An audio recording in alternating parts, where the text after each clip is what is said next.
Всем привет, меня зовут Стрэндж, и я верю, что люди должны знать правду. На нашем канале выходит все больше и больше всевозможных видео, доказательств существования и незаконной деятельности внеземных цивилизаций на планете Земля. И вы мне все чаще и чаще стали писать на почту и просить, чтобы я как-то структурировал информацию, чтобы человек, который ищет какую-то конкретную информацию, смог ее легко найти. Я вас услышал. С этого момента я буду периодически делать видеокомпиляции наших страшных рассказов о деятельности инопланетян на какую-то конкретную тему. И я начну с очень щепетильной темы, как изнасилование. Да-да, вы не ошиблись и не ослышались. Инопланетные расы часто посещают нашу Землю с целью одной, чтобы изнасиловать жителей планеты Земля. И начнем мы с двух рассказов про страшную и, наверное, самую извращенную расу инопланетян, как центариусы. Их жертвами стала пара, семейная пара.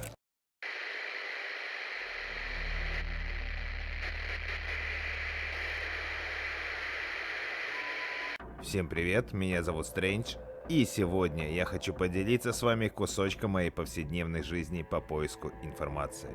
Думаю, вы успели уже заметить, что моя паутина по поиску полезных данных очень обширна, и вы недалеки от истины.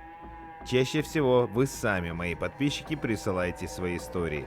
Иногда ко мне приходят люди более скрытых от человеческих глаз профессий. А где-то, но уже реже, ко мне приходят мои знакомые по службе люди. Правда в том, что не все в этой жизни дается даром, и об одном таком случае я как раз хочу поведать. Месяц назад мне позвонил мой бывший сослуживец, и у нас завязался весьма интересный разговор. Привет, Стрэндж. Знаю, ты не особо рад моему звонку, но думаю, что моя информация тебя может заинтересовать. Стивен? Давненько я тебя не слышал. В последний раз ты запросил около $3000 за эти документы о Трампе. Вот даже не знаю, радоваться мне твоему звонку или же нет. Думаю, что можешь порадоваться. Да, в этот раз деньги снова мне понадобятся за то, что я тебе предоставить собираюсь. Ох, а я и не сомневался, иначе ведь не бывает, верно? Верно. За все в этой жизни нужно платить. Но касательно моего предложения, мне удалось вытащить запись допроса человека, который вступал в контакт с пришельцами. Ты сбрендил? Как он выбрался живым? Насколько я знаю, лунатики не отпускают никого. Живыми никого не отпускают. Что, старина Стрэндж заинтересовался, да? Я знаю, что сумею тебе заинтриговать. А насчет твоего вопроса, тут ты прав, раньше не отпускали. Но когда ты посмотришь эту запись, то так же, как и я, подумаешь, лучше бы они его прикончили. Это что же они там сотворили с человеком, подумал я, а вслух сказал следующее. Сколько? 5000 евро наличными. На нашем месте. Сегодня, в полдень. И не минуты позже? И не минута позже! Сказал Стивен и повесил трубку. Хитрый засранец, сказал я напоследок и вытащил сим-карту из мобильного, а затем разломал ее пополам, чтобы никакая спецслужба не отследила мое местоположение. В полдень того же дня я прошел на точку встречи. Не буду говорить, где она находится, но запись я получил. Вместе с ней была и пояснительная записка, в которой вкратце было указаны данные похищенного, а затем и вовсе отпущенного пришельцами мужчины. Никто не знает, зачем они его отпустили, даже, как оказывается, и он сам. Записка гласила следующее.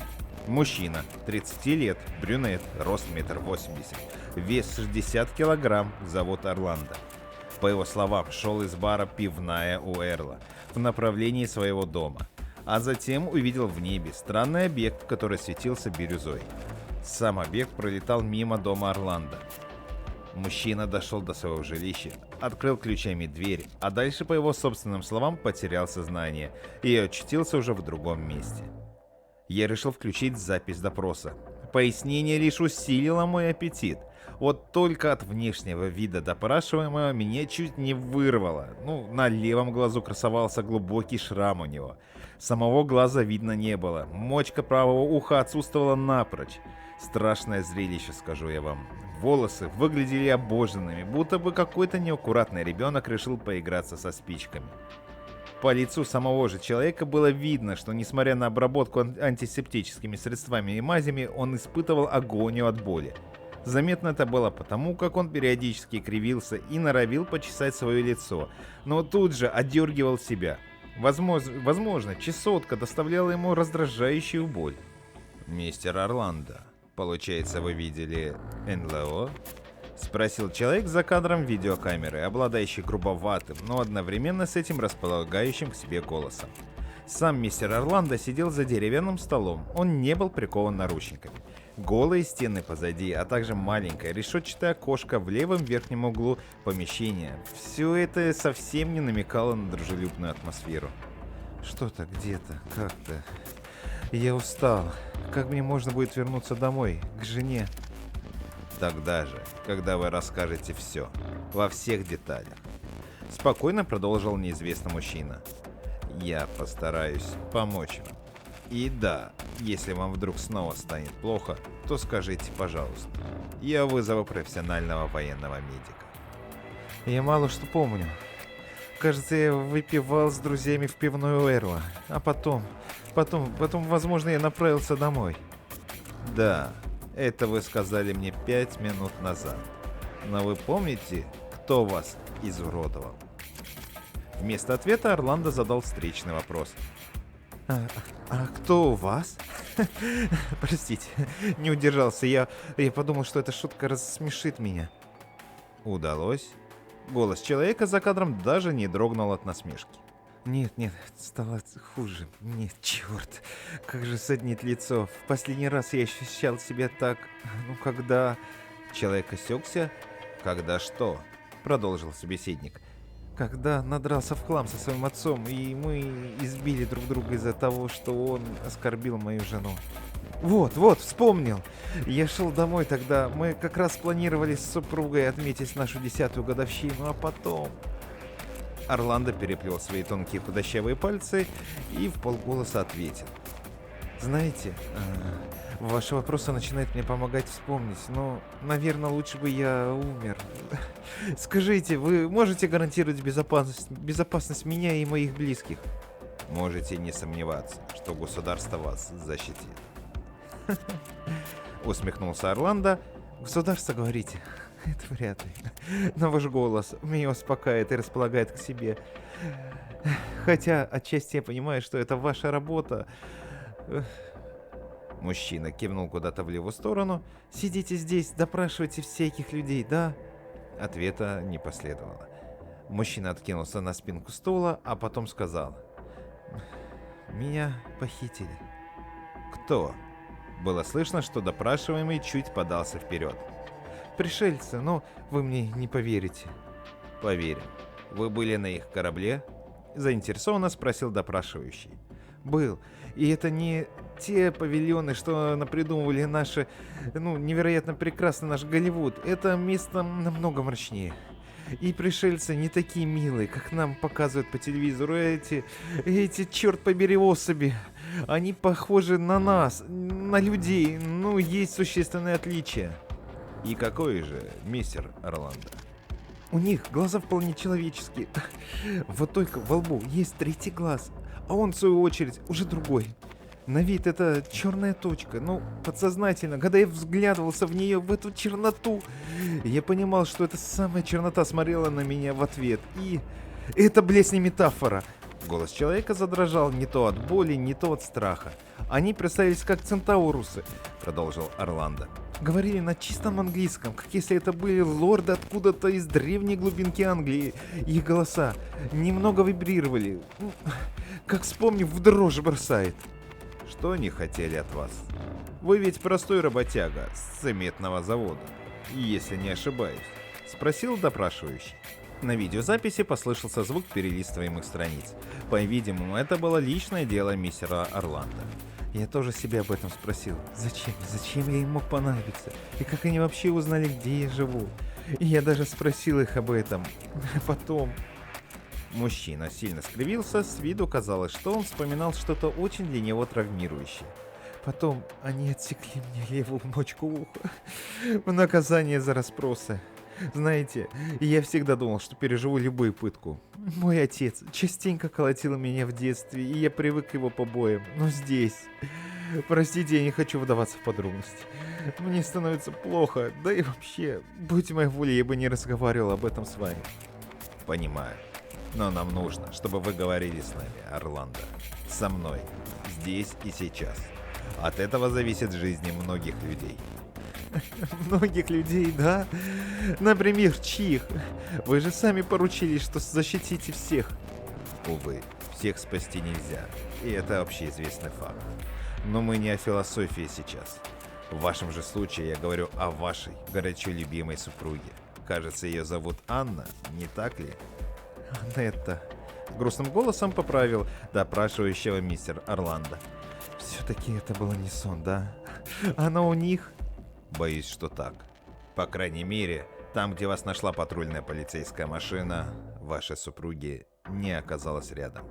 Не успел допрашивающий договорить, как Орландо ударил кулаком по столу, а затем схватился левой рукой за него и сморщился от боли. Черт, как же больно, ублюдки! Будь я в силах, я бы нашел и сам бы их порезал, этих ублюдков, как они меня. Аннет, боже мой, Аннет. Я тоже боюсь подумать, что они могли с ней сделать. А что они делали с вами? Постарайтесь вспомнить, Орландо. Ваша память. Вот ключ к спасению Анетты. Допрашивающий стал явнее давить на человека напротив. И это, пожалуй, имеет свою эффективность. Да-да, вы правы. Простите, голова раскалывается, когда пытаюсь вспомнить. Эти монстры, то есть центаурусы, они спрашивали меня о моей работе. О работе? Да-да. Их очень заинтересовала структура бетона, которую мы используем повсеместно для наших строительств. А с ним что-то не то? Вот именно, что все нормально. Бетон как бетон. Нервно воскликнул Орландо. Простите, беспокойство за свою супругу. Пожалуйста, найдите ее, умоляю. Я очень ее люблю и не хочу, чтобы с ней эти сволочи что-то сделали. Допрашивающий поставил перед Орландо одноразовый пластиковый стаканчик, а затем налил туда воды из бутылки. Мы делаем все возможное, но нужно больше деталей. Как выглядел их корабль изнутри? Простите, не могу сказать. Там был полумрак, и все светилось чем-то зеленым. Что-то пикало, видимо, какие-то приборы. Я не знаю. Я не разбираюсь в этом. Человек снова начал кричать, а затем схватил стаканчик и стал пить.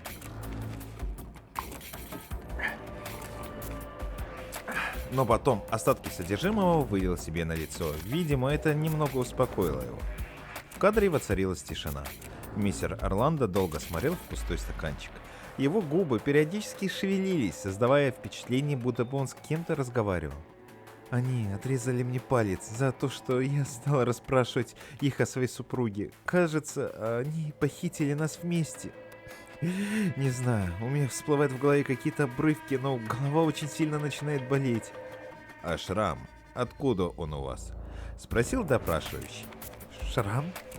Спросил Орландо и стал ощупывать свое лицо. Когда его пальцы коснулись левой части и провели по хирургически точному надрезу до глаза, он замер. Точно. Шрам. Теперь понятно, почему я не вижу своим левым глазом. Его просто нет.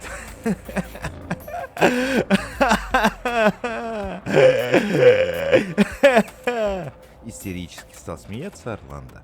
Его собеседник никак не реагировал и даже не пытался вызвать врача, чтобы тот вел какое-нибудь седативное. Прошло около 5 минут, прежде чем мистер Орландо успокоился, и когда он перестал смеяться, он продолжил. Простите, кажется, я теперь понимаю тех ветеранов войны, что прошли ад и пламя в своих горячих точках. Не переживайте. Легко вам говорить. Вы ведь не были на том корабле рядом со мной. Вы ведь не видели того, как во влагалище вашей жены вводили нечто железное. И это не вы получали шрам, как у меня, лишаясь тем самым глаза. Хотя у меня было полное право кричать и слать нахуй этих ублюдков, которые начали измываться над моей женой. Да еще прямо на моих глазах, боже милостивый. Желаю, чтобы они, суки, сдохли. И вы, вместе со своими вопросами, твари. И я, чтобы не вспоминать все эти ужасы и чувствовать всю свою нынешнюю физическую и душевную боль. Блять, слышите, вы все горите в аду, сволочи. Стал кричать Орландо. Он резко встал со стула, взял его в руки и замахнулся на своего собеседника.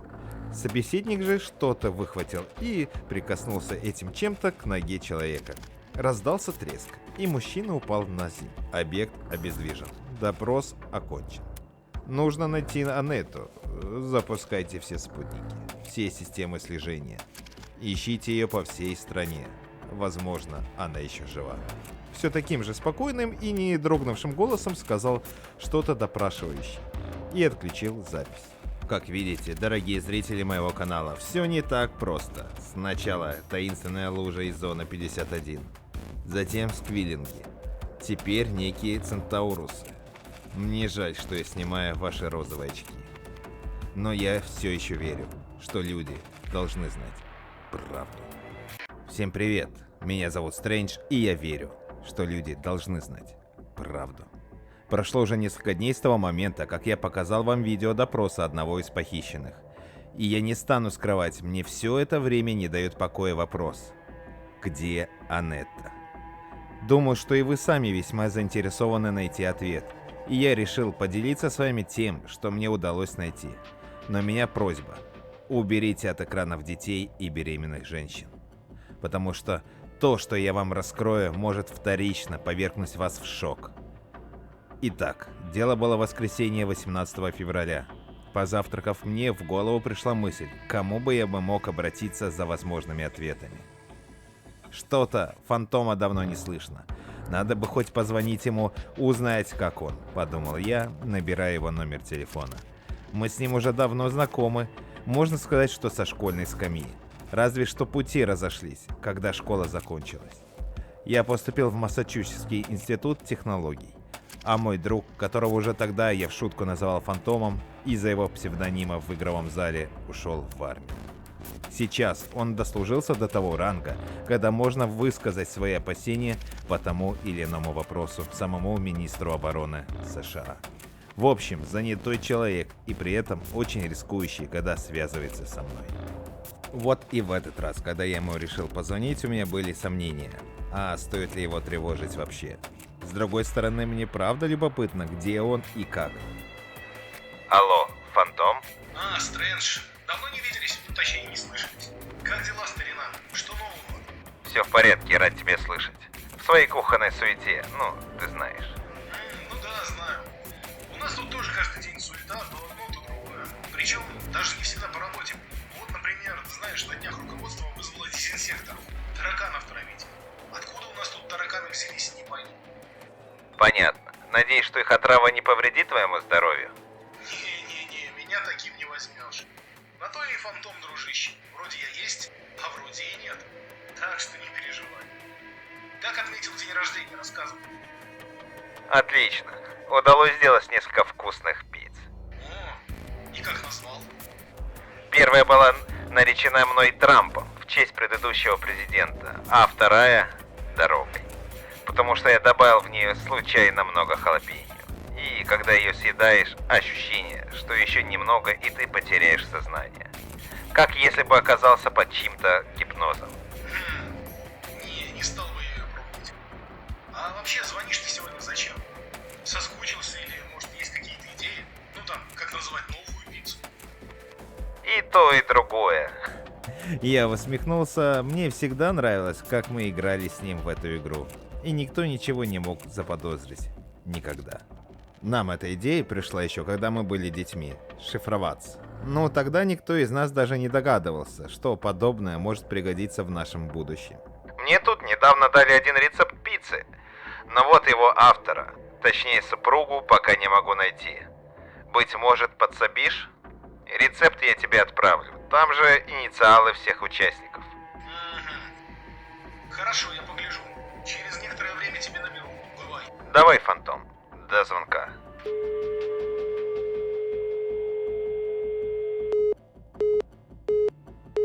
И он положил трубку. Пока я ждал звонка, то все еще пытался найти хоть крупицу информацию об Анетте. Что с ней, как она, мертва или жива? И если жива, то что с ней стало? Она могла бы стать ключом в создании нового архива об этих загадочных, но, как я понял, очень жестоких центаурусах. Я не гонюсь за большой известностью, ведь моя истинная цель — найти правду, какой бы она ни была. Меня преследует уверенность, что это может спасти наш вид где-то в будущем. За всеми своими раздумьями я не заметил, как пролетело время и наступил вечер. На кресле качалки передо мной лежал телефон, я гипнотизировал его в ожидании звонка. И, наконец, раздался рингтон песни Sweet Dreams в исполнении Мерлина Мэнсона. Слушаю. Здравствуйте, это вы заказывали пиццу пепперони для семейной пары? Да, я. Как скоро мне ее ждать? Я сразу понял, что это непростой заказ на мое имя. Через 10 минут наш курьер приедет. Давайте ему чаевые или нет, ваше право. Вы и так щедро заплатили нашей маленькой пиццерии. Всего вам доброго. И вам. Я закончил звонок. Через 10 минут ко мне в дом постучали. Я открыл 2 двери, и передо мной предстал курьер. На вид ему было 18 лет, а на голове у него красовалась фирменная зеленая кепка пиццерии Франкос Пицца. «Ваш заказ!» — сказал он и протянул мне картонную коробку. «Спасибо», — ответил я и протянул $20. Парень кивнул и удалился к своему скутеру. Я же закрыл дверь и прошел к себе на кухню. Мне не терпелось посмотреть, что же там в коробке. Открыв коробку, я увидел, что помимо пиццы в коробке лежала флешка. Она была немного залепана сыром, но это ничего не меняло, ничего страшного. Сама флешка находилась в чехле. Немедля ни секунды я направился в свой кабинет и задернул все шторы. А затем подключил этот крохотный USB-накопитель к ноутбуку, надел наушники и стал кликать мышкой. В папке New Extra Hot Pepperoni было несколько файлов. Все они назывались довольно лаконично. Запись 1, запись 2, запись 3. Я решил все же начать с первой и включил ее. На записи велась видеосъемка. В кадре же находилась некая больничная койка, на которой лежала невиданной красоты девушка. Она была полуобнаженной, лишь ее грудь, шея, красивые ключицы и такие же нежные плечи были видны в кадре, не говоря уже о прекрасном лице. Насмотревшись на неизвестное, я продолжил просмотр записи, и через пару секунд появился закадровый голос, причем такой же, как на записи допроса, что я выкупил недавно у Стивена. Невероятно. Объект 0. Анетта. Была похищена пришельцами, именующими себя центаурусами. На теле не видно каких-либо побоев. Девушку обнаружили посреди чистого кукурузного поля недалеко от дома. Под чистым я подразумеваю полностью выжженное, но на выжившей никаких ожогов не наблюдается.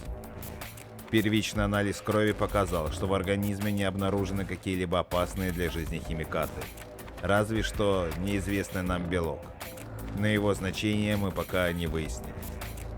Девушку мы ввели в кому, чтобы точно убедиться, что ее жизни ничего не угрожает. А когда выведем, то начнем наш следующий этап распознавания. Кто знает, быть может, она является ключом к нашему пониманию этих существ и способу борьбы с ними. На этом пока все. Конец первой архивной записи для сектора 51. Да, запись длилась всего 5 минут, а вопросов меньше не стало. Поэтому я не стал медлить и решил включить следующее под номером 2. В кадре оказалась все та же палата. Правда, в этот раз девушка была в сознании, и я очень надеюсь, что это была Анетта. Вскоре мои подозрения подтвердил все тот же загадочный закадровый голос. «Вы помните, как вас зовут?» Девушка кивнула и ответила. «Кажется, мое имя Анетта. Где это я?» «В специализированной больнице по уходу за особыми пациентами». «То есть в психиатрической лечебнице?» «Нет, что вы. Но хочу отметить, что чувство юмора вам не занимать». «О, супруга научилась. Только вот не помню, как его зовут». «Орландо?» «Да, именно. Спасибо. А где он?» «В соседней палате. Не переживайте, вы скоро увидитесь. А пока отдыхайте». «Только я...» Хотела возразить девушка, но к ней подошел неизвестно откуда взявшийся медбрат и что-то шприцом ввел ей в левое предплечье. Анетта тут же обмякла и, кажется, уснула. Человек, который все это время был в тени, поставил камеру на какой-то столик или, быть может, стул, и впервые за все время я увидел его. Только в этот раз всего лишь со спины. Он был высоким, с черными короткими волосами. Имел худощавое телосложение и не очень высокий рост, ну, навскидку где-то 1,70 м. Объект номер 0, она же Анетта, не проявляет никаких признаков агрессии. Вместо этого она весьма спокойна и доброжелательна. И это не может не радовать. Конец второй архивной записи для сектора 51. Сказал все тот же человек и, не поворачиваясь к камере, отключил ее своей правой рукой. Ну что ж, по крайней мере, это точно Анетта. Значит, все ответы на вопросы находятся в третьей части записи. Подумал я тогда и нажал на третью видеозапись. На ней оказалась все та же лампа, все те же белые стены и решетчатое окно, которое, правда, в этот раз уже находилось в правом верхнем углу, а не в левом. За столом сидела Анетта. На ней был больничный халат, а поверх него теплый плед. Через некоторое время допрашивающий, он же таинственный обладатель закадрового голоса, начал первым. «Итак, Анетта, мы нашли вас посреди выжженного кукурузного поля, неподалеку от дома. Вы помните, как там очутились?» Анетта молчала, а ее взгляд был направлен куда угодно, только не в камеру и не на собеседника. Спустя пару минут она все же удостоила честь агента напротив нее и ответила. «Лучше бы я и не вспоминала. И лучше бы это все было сном. Приятным, чуть страшным, но все еще сном». «Почему же это он мог быть для вас приятным? Насколько я понимаю, вас и вашего мужа похитили центаурусы». Верно. Хотя слово «похитили» не совсем верно. Не совсем подходит. Скорее, пригласили, и я дала свое согласие. Правда, не учла, что мой супруг вернется раньше. «Почему же вы согласились принять приглашение? Это ведь пришельцы. Они могли сделать с вами все, что угодно». О, да, могли. И делали. Боже, я никогда не кончала столько раз. С похотливой усмешкой сказала Анетта. «Что?» Впервые за долгое время допрашивающий испытал, по-видимому, искреннее удивление. Кончала. Ну, испытывала оргазмы, дорогой. Даже мой муж меня уже давно перестал удовлетворять в постели, а эти...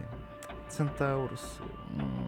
Впервые в жизни я была счастлива находиться в чьей-то власти. Наступила тишина. Она длилась несколько минут, прежде чем сама Анетта ее нарушила. Знаете, очень тяжело жить с мужчиной, который имеет мало того, что нарциссические наклонности, так еще и скрытый садизм.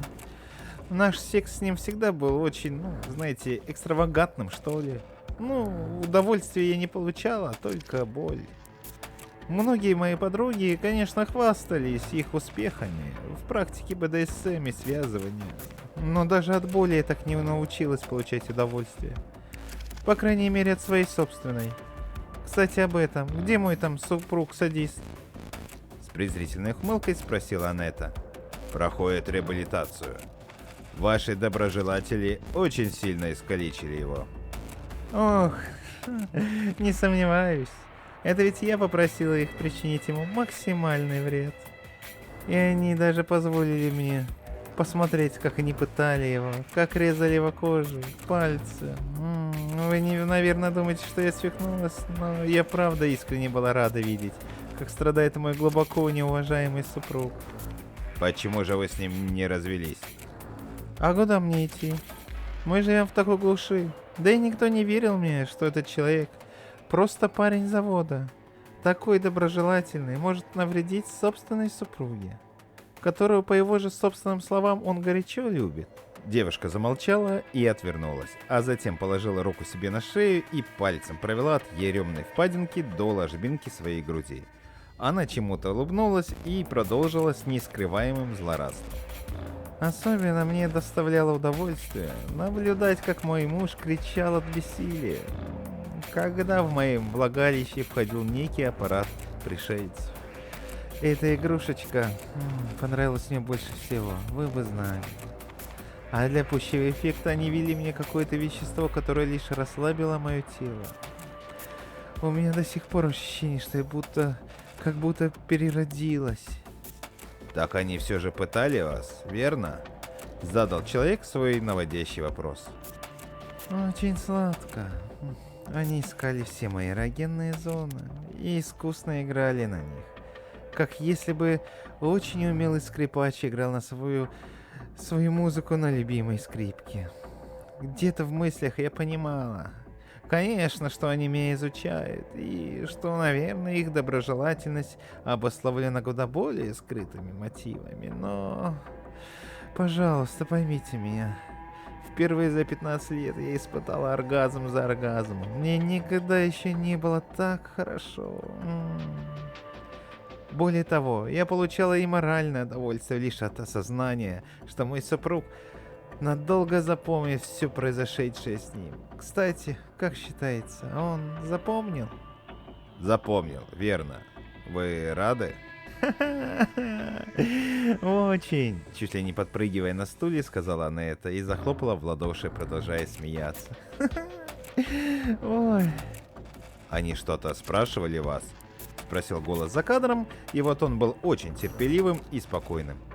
Да, Ответила на вопрос девушка, начиная успокаиваться. как мне сделать приятно? Сами они ко мне не прикасались. Точнее, делали они это куда более утонченно. Мой весьма израненный супруг уже, наверное, сказал вам, что центаурусы похожи внешне на нас, на людей. И я, если честно, так и не поняла, были ли среди них женские особи. Но я точно могу сказать, что, заглядывая в их дополнительные глаза на лбах, там устанавливалась некая телепатическая, теплая связь. Не знаю, как вам это объяснить. Но они ласкали меня, мысленно и физически. У меня в голове они рисовали образ, исполняя все мои потаенные сексуальные фантазии. Так, например, я уже давно мечтала, чтобы меня очень нежно и медленно чем-то входили. При этом, чтобы это было совмещено с поглаживанием моей шеи и моих щек. И они создали мне этот образ. В моей голове меня ласкал и любил мой давний одноклассник, моя школьная любовь. И закрыв глаза, я все это чувствовала. Вы не представляете, в каком блаженстве я тогда была. Анетта мечтательно вспоминала обо всем произошедшем с ней. Воцарилось молчание. Казалось, что каждый человек, находившийся в комнате, думал о чем-то своем. Наконец-то молчание нарушил допрашивающий. Вы бы хотели вернуться на их корабль? Если мне пообещают, что обо мне будут заботиться и исполнять мои сексуальные желания, то да. Всяко лучше быть там, чем с моим супругом. Да и вообще, очень надеюсь, что от полученных травм он недолго оправится. Если вдруг он будет спрашивать обо мне, то скажите ему все как есть. Пусть помучается еще. А что вы собирались делать дальше? Хочу вернуться домой, к своим родителям. И тайно молиться, чтобы мои благодетели снова пригласили меня к себе. Вот оно что. Впервые за долгое время закадровый голос усмехнулся. Ну, будем посмотреть. А пока пройдите, пожалуйста, с моим коллегой. Он отведет вас в столовую. Сейчас как раз время обеда. Хорошо. Благодарю вас за гостеприимство. Кивнула Анетта и встала за стола. Послышался звук открываемой двери, Анетта ушла куда-то влево и больше не появляется в кадре. Через минуту закадровый голос сказал: и все-таки, все не так, как оно кажется на первый взгляд. Доброжелатели или душегубы, союзники или враги. Нам это еще предстоит выяснить, сэр. Вы правы, агент Палыч. Продолжайте свою работу. Внезапно раздался голос из динамиков в комнате. Как прикажете, сэр. И запись была отключена. Я закрыл крышку ноутбука, посмотрел на наручные часы и удивился. Уже 3 час ночи, следующего дня. Долго же я просидел, мысленно подумала Смея, а после я встал за стола и направился в спальню. Да, центаурусы. Ну надо же. А это Анетта. Бедная женщина. Как много еще таких отпущенных. И как много еще тех, кого пригласили. Да. В каком же сложном мире мы с вами живем. Как бы я был бы рад сказать вам, что только одна раса инопланетян, как центариусы, грешат изнасилованием обычных граждан планеты Земля. Но нет. Этим еще известны рептилоидные расы. Они также еще известны своим жестоким обращением с людьми. Ведь жестокость их сильно возбуждает. Первая история касается обычной девушки, китаянки. Мне, поверьте, до сих пор ее очень жалко, ведь судьба у нее очень и очень тяжелая. Жестокие ли люди? Жестокие. И это факт, доказанный историей и самой нашей жизнью. Люди способны на многое. Но вы даже не представляете, какая бездна ужаса, изощренной жестокости и садизма кроется в омутах космоса. Я решил обнародовать эти сведения, потому что никто не может сегодня чувствовать себя в безопасности. Все человечество может стать одним большим подопытным кроликом в руках внеземного разума, лишенного эмпатии, сочувствия и самого мизерного сострадания. Повторяю, опасность всеобщая. Всем привет, меня зовут Стрэндж, и я верю, что люди должны знать правду. Эти документы попали ко мне из спецхранилища Министерства здравоохранения и социальных служб США. Сначала я не придал им значения, просто оставил для дальнейшего анализа и разработки. Но то, что скрывалось за стройными рядами типографских букв и цифр, повергло меня в шок. Мне и сейчас трудно писать и говорить об этом, но я должен. Ради вас, ради будущего нашей планеты. Расставаться было тяжело. Маленькая Юнь Фэнь хотелось заплакать, но она смотрела на строгое лицо отца и никак не решалась.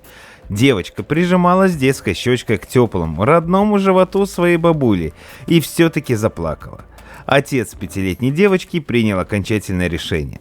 Они, то есть маленькая Юнь Фэй, 3 ее старших брата, мама и папа переезжают из небольшой деревушки Ченкан в 40 километрах от гор Хуаньшань в США, а именно в Нью-Йорк. Отец Юнь Фэнь говорил об Америке как о каком-то чуде, стране исполнения всех желаний, государстве миллиона возможностей, где каждый китаец может запросто стать бизнесменом и богачом.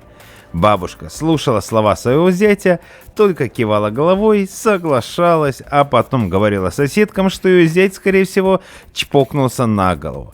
Итак, переезд состоялся. Мечты рухнули практически сразу. Семья поселилась в Нижнем Манхэттене, в Чайна-тауне, в небольшом заброшенном домике, без отопления. Маленькой Юнь тогда показалось, что они перелетели из Китая в Китай, только дома намного выше и наряднее, чем в их Ченкане. Все это произошло 14 лет назад. 14 лет спустя, 2014 год.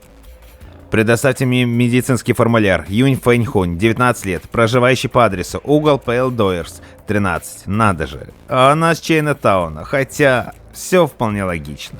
Скотт Санторини, глава специального исследовательского центра, сидел в своем кабинете и отдавал распоряжение своему заместителю. Вся машина закрутила шестеренками. Началась работа. В клинику Ленокс Хилтон в Нью-Йорке были направлены спецагенты, которые сделают все как надо. Скотт Санторини отпил кофе. Если что, то переводить ее в наш исследовательский центр, под наркозом, разумеется. Все нюансы с Ленокс Хилтон я утрясу сам. Соблюдайте секретность. Спустя 2 суток в Вашингтон. Тарини в белом медицинском халате вошел в светлую палату. Воздух едва-едва пах лекарствами и цветами. Система вентиляции работала великолепно. Он подошел к койке и мягко дотронулся до руки спящей девушки. Та открыла глаза, посмотрела по сторонам, увидела перед собой врача, и ее глаза наполнились слезами. 19-летняя Юнь Фэнь отвернула лицо. Санторини взял стул, пододвинул его к койке и присел. «Доброе утро, мисс Фэй. Как вам спалось?» Он держал доброжелательный, заботливый тон. «Все плохое для вас миновало. Вы в надежных руках. Здесь вам ничего не угрожает». Девушка вытерла глаза ладонями и повернулась к врачу, прошептала едва слышно. «Спасибо». «За вами хорошо ухаживают? Обезболивающие помогают?» Юнь Фэй кивнула головой.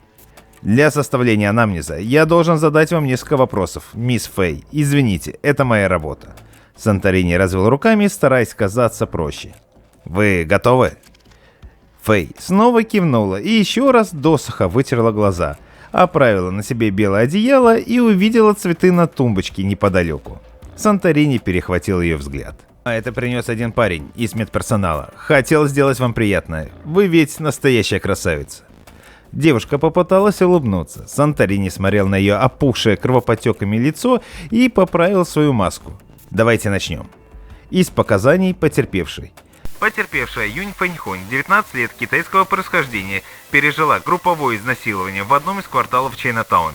Описывает злоумышленников как двух огромного роста негров, такого же огромного китайца. Словесный портрет прилагается.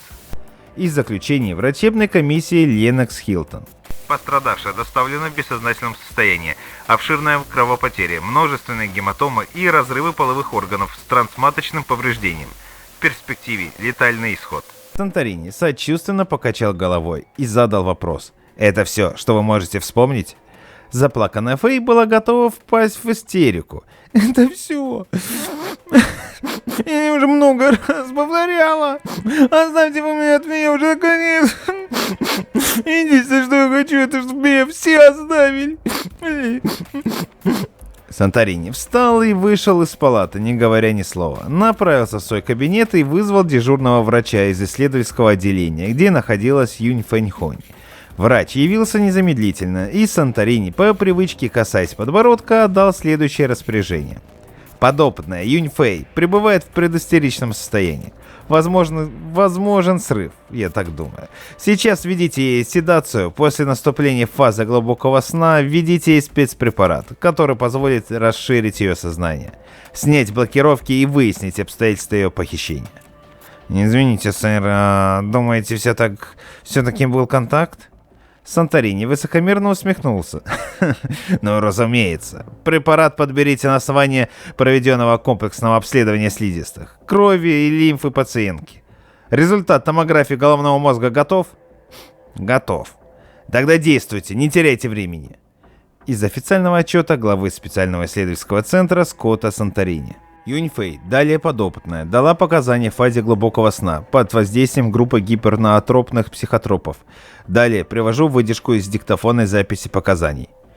Я не могла пошевелиться. Все вокруг казалось каким-то ненастоящим, кукольным. Потом обстановка вокруг меня стала меняться. Я лежала на холодном столе с раздвинутыми ногами и руками, звездочкой. Я не могла, я не была связана, но не могла свести руки и ноги. Я потеряла способность видеть и почувствовала острую, нестерпимую боль внизу. Через мгновение я увидела громадное, ящероподобное существо, крокодила на прямых ногах. Неподалеку находились еще два таких существа. Далее запись прерывается. Подопытная начала впадать в состояние психотического шока, снят медикаментозно. Они были одеты в немного вздутые комбинезоны, как в фильмах про космонавтов и инопланетян. Потом я снова потеряла способность видеть. Сколько прошло времени, я не помню. На мгновение я очнулась. Нестерпимая боль. Но вдруг боль начала отступать. Я перестала чувствовать свое тело. Мне становилось легко, спокойно. И я очнулась в клинике Ленокс Хилтон. Выводы из полученных сведений. На основании исследований и опроса подопытной делаю следующие выводы. Первое. Подтвержден факт агрессивного вагинального вторжения. Подобные случаи расследуются. В настоящее время на территории США зарегистрировано 8 пострадавших, 5 женщин и 3 мужчин. Данный факт дает сделать предположение о либидо ящероподобных существ. Далее наги. И возможности получать удовольствие от полового контакта естественным путем. Половой контакт был сопряжен с садистской жестокостью. Возможно, суть в рептильном мозге нагов. Поясню, у представителей Homo sapiens зона удовольствия и зона жестокости соседствуют в рептильной области головного мозга. Поэтому люди иногда находят удовольствие в садизме. Вероятно, возможность получения удовольствия у нагов всегда связана с проявлением садизма. Второе. Первоначальное свидетельство подопытной, данное в клинике Ленокс Хилтон, дает возможность предполагать, что в ее разум были вложены фальсифицированные воспоминания. Вероятно, наги обладает мощными психогенными технологиями внушения. Случай не является уникальным, за исключением 2 факторов, которые считаю ключевыми. Первое. После похищения и изнасилования подопытная получила медицинскую и психологическую помощь от неустановленных инопланетных сущностей. Ранения, полученные подопытной, не предусматривают выживаемости ни в краткосрочном периоде, ни в отложенном. Делаю вывод о том, что она была найдена некими сущностями, идеи которых подчинены принятым на нашей планете общечеловеческим идеям гуманизма. Отвергая факт оказания помощи в клинике Ленокс Хилтон. Ее выживание доктора в клинике считают чудом. Второе. Подопытная беременна. Несмотря на ранний период и короткий промежуток времени после события, ультразвуковое исследование выявило в матке подопытный кокон, сформированный эндометриальной тканью. Кокон обеспечивается системой кровоснабжения в зачаточном виде. Наблюдается 24 часа в сутки под ультразвуковым контролем. В перспективе исследования эмбриона гибрида от представительницы Homo sapiens и нагов. Специальный агент Джон Войтович просматривал отчет, хмурился. Такие случаи были и раньше. Но это первый случай, закончившийся беременностью. До этого пострадавшими были белые женщины, несколько мужчин и одна японка. А забеременела именно китаянка. Парадокс. Они, наверное, и от молочного коктейля могут забеременеть. Потому их и наплодилось более 1,5 миллиарда. Войтович усмехнулся. Специальный агент взял шариковую ручку и написал на каждой странице отчет о Санторини. Проект «Дитя». Взять в оперативную и исследовательскую разработку. Заброшенная космическая исследовательская база неустановленных инопланетных сущностей. 12 тысяч километров от Ганимеда, спутник Юпитера. Юнь Фэй не могла понять, где она находится. Не могла пошевелить руками и ногами, свести их. В душу вползал страх. «Я что, связана?» Девушка снова попыталась свести руки и ноги, но это ей не удалось. Вдруг Фэй поняла, она полностью обнажена.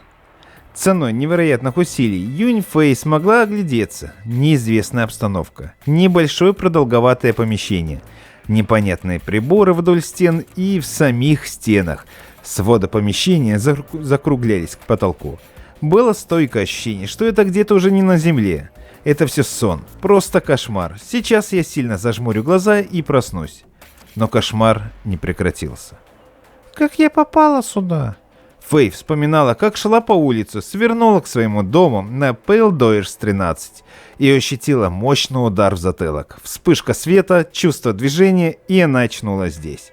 Вдруг перед ней, как бы материализуясь из пустоты, выплыло громадное существо с какими-то круглыми, желтыми рептильными глазами, не выражающие эмоций. Глаза насекомого. Существо было похоже на прямоходящего крокодила, выше 2 метров. Когтистые лапы, вытянутая нижняя и верхняя челюсть. Существо приближалось, и издавая скрежет и пощелкивание. Фэй не смогла сдержать крика от страха. Существо остановилось и повернулось к 2 таким же громадным прямоходящим крокодилам. Указала пальцем на Фэй и снова что-то проскрежетало. Ей даже показалось, что они смеются таким образом. После Фэй потеряла способность видеть происходящее, а осталась только способность чувствовать. Через какое-то время девушка очнулась. Было темно и холодно. Существа куда-то испарились. Вернулась способность двигать руками и ногами, но сил совершенно не было. Сознание то прерывалось, то вдруг снова всплывало из омута забытья. Отдаленным чувством девушка ощущала, что с ней рядом кто-то есть. Светлое облако, из которого едва слышно раздавался звук статического электричества. Облако обволокло девушку, и боль ушла. Потом снова движение, вспышки света и пробуждение уже в клинике Ленокс Хилтон. Ее изнасиловали. 2 здоровенных негра и китаец. Но подробно их лиц она не смогла описать. Навязчиво в памяти всплывало, как после изнасилования ее наотмашь ударило крокодильем хвостом. То ли в зоопарке или террариуме. Войтович взял мобильный телефон и позвонил генеральному секретарю НАСА Чарльзу Болдену. Руководил НАСА с 2009 по 2017 год. Дождался ответа. «Добрый день, господин Болден». Болден поежился, Войтович отчетливо почувствовал это через расстояние. «Добрый день. Чем обязан?» «Подготовьте через 3 дня снимки Ганимеда. Задействуйте Хаббл». «Что?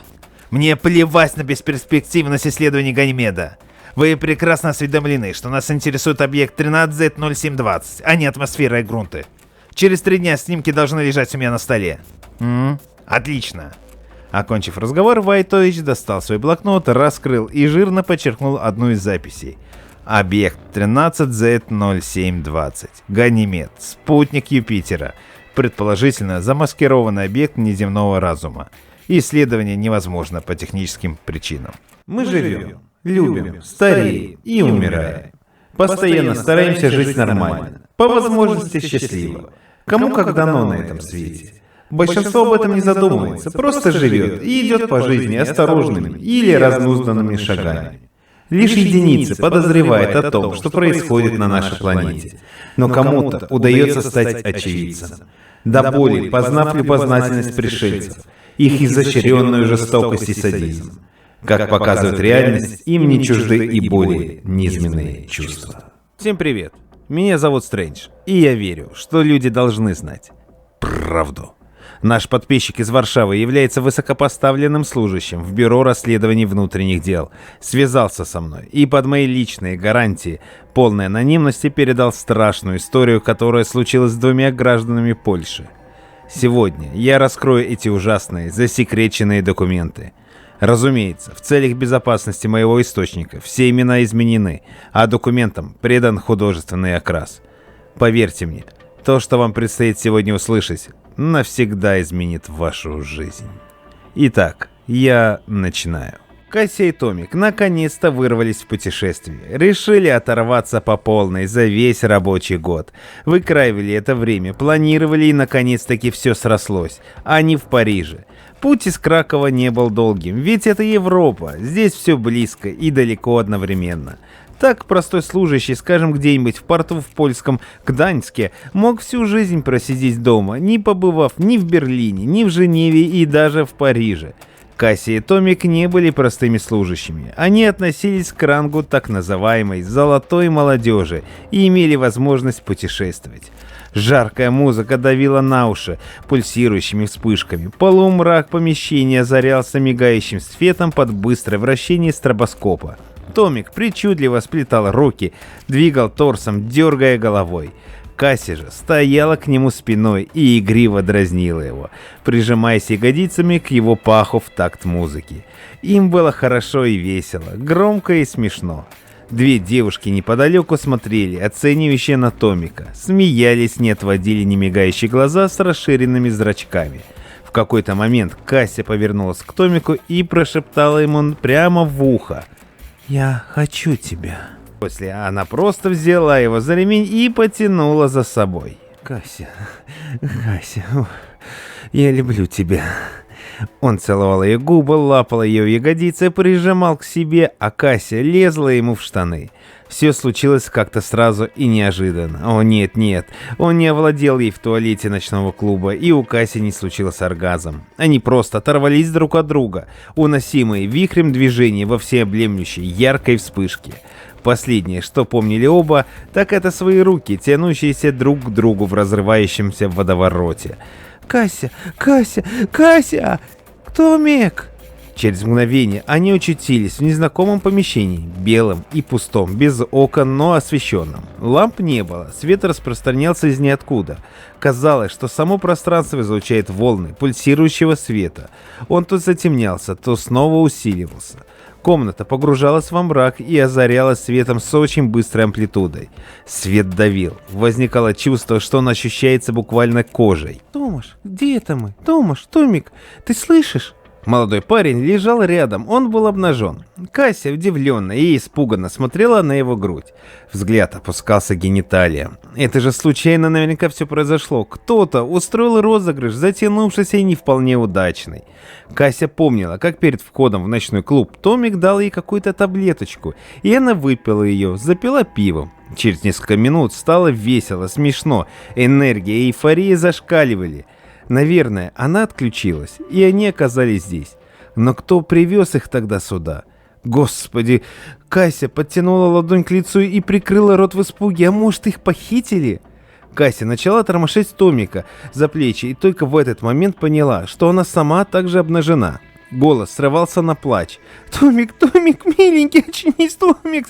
Простись, пожалуйста, умоляю!» Она оглядывалась по сторонам. Удивительно, но в помещении не было окон или дверей. Просто белые стены. Кася встала и подбежала к одной из стен. Трогала ее руками. Шершавая поверхность. Она шла вдоль стен, от угла до угла. Трогала их, вела по ним ладонями. Пыталась найти хоть какую-нибудь щель. Но тщетно. Из протокола жандармерии округа Мане, Париж. при утреннем патрулировании в предместье округа Мане на пересечении улиц Сен-Дени и Монтюрпан под мостом Пуэнте-Мари, сторона от Сен-Луи, обнаружено 2 тела, мужчина и женщина, мертвы. На теле множественные ожоги, следы изнасилования. Тела были доставлены в морг. Через час случилось непредвиденное. Женщина жила. Ошибка врачей при осмотрении тела, отсутствие пульса. В настоящее время выясняется обстоятельства. Женщина доставлена в госпиталь Лары-Буазьер в отделение и интенсивной терапии. Планируется возобновление расследования после нормализации состояния пострадавшей. Инспектор сидел в управлении. Время перевалило за полночь. Он снова и снова просматривал фотографии мертвого мужчины, которым оказался Томаш Мацкевич, уроженец Кракова, поляк. Выжившая пострадавшая Катаржина Войцех, также уроженка Кракова, полячка и любовница Томаша Мацкевича. Жан-Лука, как вам удалось удостоверить личности? Инспектор помоложе пил кофе. Ночные бдения в управлении не приносили ему радости. Ну, изнасиловали и убили. В первый раз, что ли? Есть рабочий день, определенный законодательством. Есть сроки расследования. Но старший инспектор жандармерии Поль Рефинье был трудоголиком и мучил весь отдел. Вы не поверите, господин инспектор. У девушки татуировка на безымянном пальце в виде обручального кольца. Выполнена тонкая надпись «Томаш Мацкевич». А у него аналогичная тату с надписью «Кася Войцех». Жан-Лука кивнул лысой головой. Забавно. Хорошо. Девушка пришла в себя? Нет. Находится в отделении интенсивной терапии. Кома, короче. Инспектор поморщился. У нее между ног просто мясной цех. Поль Рефинье потер лоб. А труп? Мужик тоже мясной цех. Но только сзади. Знаете, Жан-Лука, такое ощущение, что их танк отымел. Ну, если на то пошло, то им могли что-либо вставить в нужные места. Думаешь, серия? Рефинье покачал головой. Вряд ли. Случай единичный. Кроме того, в крови у обоих обнаружены следы экстази. Они обычные придурковатые любовники, которые просто могли оказаться не в той компании. Похоже. Ну, показания с девушки нужно будет снять. Рефинье кивнул головой и вышел из кабинета. Его путь был вполне определен. Он не собирался ехать в госпиталь, не собирался исписывать листки в блокноте, продумывая схемы раскрытия преступлений. Нет, у него был совершенно другой план. Он вышел из жандармерии и сел в свой автомобиль, припаркованный на небольшой стоянке. Достал мобильный телефон. Алло, господин Борецкий, приветствую. По-моему, у нас случай в вашей юрисдикции. Девушка и парень. Девушка жива, а парень мертв. Показания? Нет, снять не удалось. Она в коме. Похороны пройдут в Польше, он поляк. Да, понял. Попытайся выяснить. Престарелый немец-чех, работающий во французской клинике, сочувственно и сокрушенно качал головой, глядя на молодую девушку под аппаратом ИВЛ. Ее ноги были разведены в сторону, в матку был установлен дренаж для отвода лимфы и крови после устранения основного кровотечения. Удивительно вообще, как она выжила. Травмы более чем серьезные, будто ее посадили на кол. Хотя чему тут удивляться? Могло быть все что угодно. Человечество взбесилось. Политика Макрона доведет страну до краха. Коренных французов все меньше и меньше. Со следующего дня снизьте объем обезболивающих. Будем пытаться выводить из комы. С утра проверь состояние швов. Все вмешательства внесены в карту. Хирург кивнул головой. Да, из жандармерии пришли ее данные. Родственникам сообщили. Думаю, прибудут завтра во второй половине дня. Откуда? Хирург кивнул головой в сторону девушки. Она полячка из Кракова. Ясно. Врач решил ничего не объяснять родственникам девушки, а подготовить выписку из карты. На словах он скажет, что она пережила сексуальное насилие, состояние тяжелое и нестабильное. Все. Его дело лечить. А объясняется, пусть все объяснения дает и ищет пусть жандармерия. Это их работа, а не его. Кася спала, она пребывала в коме и не могла пошевелиться.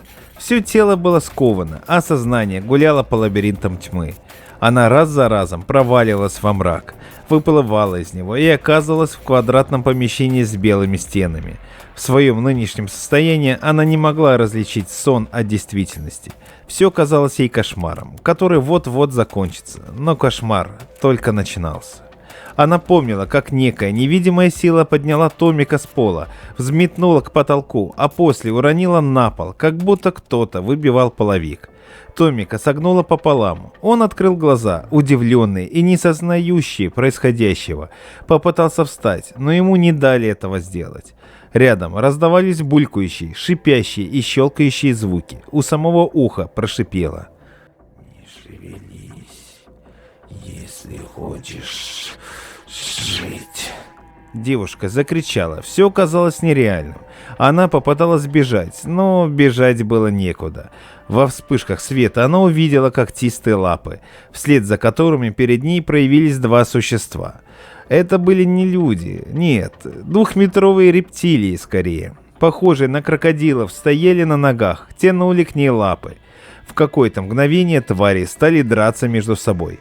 Кусали друг друга до тех пор, пока одна из тварей не отошла в сторону. Держась длинной лапой за прокушенный бок, кровь была зеленовато-синей. Во время потасовки одна из рептилий ударила Касю хвостом. Удар почти вышиб из нее сознание, но, к сожалению, не до конца. Последнее, что она помнила, так это кожистые касания, хруст сломанной кости в бедре и боль между сильно раздвинутых ног. В отделе специальных исследований в США, город Вашингтон, в этот день царил некий ажиотаж. Старший группы внешнего наблюдения, отвечающий за сектор от Ла-Манша вглубь материка, вплоть до Парижа и Братиславы, чесал гладко выбритый подбородок. «Наш человек в Париже вышел на связь. Похоже, наш случай». Старшего группы слушало трое подчиненных. Крепкие мужчины в черных пиджаках. Один из них был в джинсах и черной рубашке. По привычке он держался ладонями за две нагрудные кобуры, скрестив руки на груди. Старший продолжал. «Итак, необходимо провести тайную эксгумацию тела пострадавшего. Некто Томаш Мацкевич похоронен в фамильном склепе близ Кракова. Тело должно быть доставлено в лабораторию, поэтому вам следует озаботиться вопросом сохранности ткани и секретностью. В склеп можете подложить куклу». Подчиненные молчали и слушали. Вторая потерпевшая, Катаржина Войцах, скончалась в госпитале, не приходя в сознание. В настоящее время находится в клиническом морге в Париже. Тело также должно быть изъято и доставлено. Все ясно?» Трое боевиков в один голос ответили: «Так точно!» «Тогда выполняйте. На реализацию 24 часа. Свободны». Боевики удалились, а старший группы сел за стол. Чертовски хотелось курить. Но в кабинете установили систему пожаротушения. После недавнего инцидента сгорела серверная одного из департаментов в Нью-Йорке. Это был несчастный случай, хотя, может быть, это была и диверсия. Среди людей немало тех, кто по незнанию или специально служит силам вселенского зла, проявляющимся на планете различными пакостными делами. Но последний случай был из ряда вон. Старшина отдела взял телефон. «Соедините с главой Вашингтонского департамента». «Да, подожду». Дождавшись ответа, старшина заговорил, но в этот самый момент он осознал глупость, которую пытается донести до руководства. «Здравия желаю. Я хотел сказать о том, что последний случай выходит за рамки обычного поведения рептильных существ. Они хотели не просто совершить насилие, они же убили их. Да, я знаю.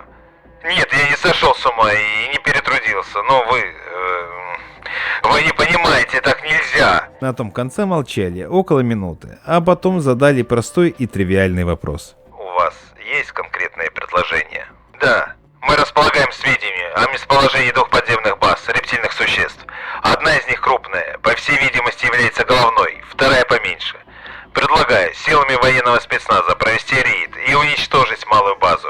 Опять-таки, можно будет захватить трофеи, живых особей». Трубки снова молчали, ответили также через минуту. «Мы подумаем и примем решение». Старшина только вечером того же дня понял, какое решение было принято на верхах. Старшина был застрелен в затылок на лестнице своего дома в этот же вечер. Но перед выстрелом ему кратко объяснили, что некие вольности были разрешены рептилоидам в обмен на генные технологии, активно внедряемые в научной жизни человечества в настоящее время. В эту самую минуту. Мы вам сегодня раскрыли только часть информации о пришельцах. Данных о их деятельности на Земле намного больше. На нашем канале мы раскроем все тайны и доказательства их присутствия. Подписывайтесь на канал и высылайте мне на почту свои истории, связанные с пришельцами. Контакты вы найдете в разделе о канале. Вместе мы заставим власти всех стран раскрыть всю имеющуюся у них информацию. Ведь люди должны знать правду.